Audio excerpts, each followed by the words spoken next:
La presse congolaise dans l'attente d'une évolution à reculons. Que pouvons-nous attendre et atteindre de cette presse? Orphelin d'une société qui n'a de social que tout sauf sa presse, la presse congolaise est logée à l'arrière-cour de la République dans un recoin non éclairé, observant impuissante la déchéance de sa notoriété. Ne me dites surtout pas de nous parler du lugubre tableau qui dresse les différentes aides à la presse dans notre pays. Je ne m'amuserai pas de chercher à établir un parallélisme imparfait avec l'activisme des autres pays dans le chapitre consacré à l'aide à la presse. Tenez, au Gabon, on parle de 500 millions de francs CFA cette année. Au Cameroun, 250 millions depuis 2022. Pour ne citer que les chiffres de ces pays qui donnent assurément du vertige aux chevaliers de la plume au Congo.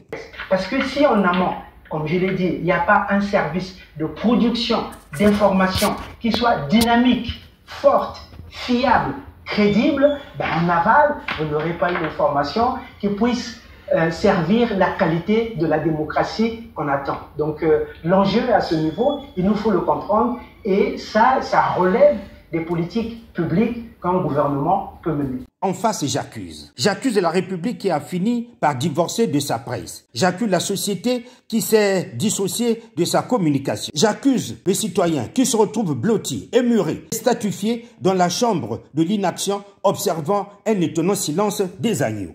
Les Congolais qui ont de l'argent ne veulent pas gérer des entreprises de presse sous prétexte que ce sont des entreprises qui ne rapportent pas grand-chose et puis surtout à cause de la proximité avec le politique. Et ils ont peur. Et si d'aventure nous osons parler de la redistribution de la redevance audiovisuelle? Non, laissez ce serpent de mer tranquille, me direz-vous. Nous avons interrogé le secteur qui s'occupe de la réglementation, donc le gouvernement. On a interrogé Monsieur le Premier ministre sur cette question.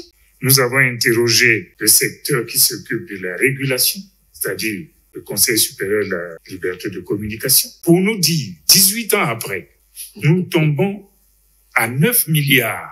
Où sont allés ces 9 milliards qui n'arrivent pas, alors que tout le temps, les journalistes se plaignent que les lignes bougent. Évidemment, vous avez sorti de l'argent en tant que consommateur. Il faut bien qu'on nous justifie. Où va cet argent? Cette cagnotte, générée par la ristourne des citoyens, placée dans les moins rassurants sacoches de E-caressé, qui est gérée sans vergogne dans cette espèce de comptabilité clairement obscure, véritable écran de fumée qui échappe des officines des gestionnaires de cette manne pour crânement omnibuler l'arrière-conscient des citoyens qui ont eu pour seul tort avoir pris cette mirifique initiative. Conséquence, plus d'un demi-siècle après, la presse congolaise, notre presse, reste bloquée dans ses starting blocks, incapable de prendre son envol.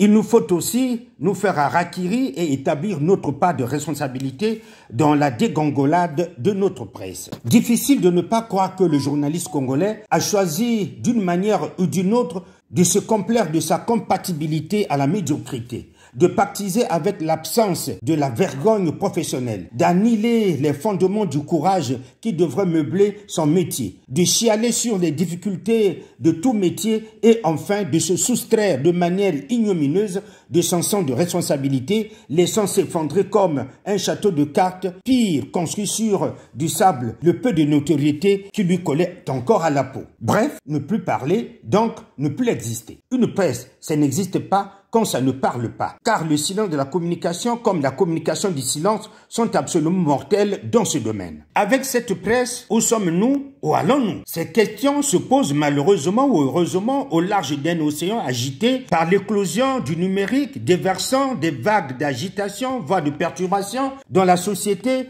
par les imprévisibles et inéluctables réseaux sociaux qui, au beau milieu d'une humanité qui se voit visiblement trahie par sa propre invention. Cette invention qui a échappé du contrôle de son inventeur. Alors, peut-on penser à un lendemain d'espoir, même si l'espoir est le thermomètre de l'existence? Je puis dire oui, mais à condition que cette presse, notre presse, ne doute pas du doute de son doute, laissant ainsi Descartes dormir son prophète sommeil pour l'éternité avec son cogito ergo sum. Je suis Asie Dominique de Marseille, ADM, civilisateur de la communication au Congo.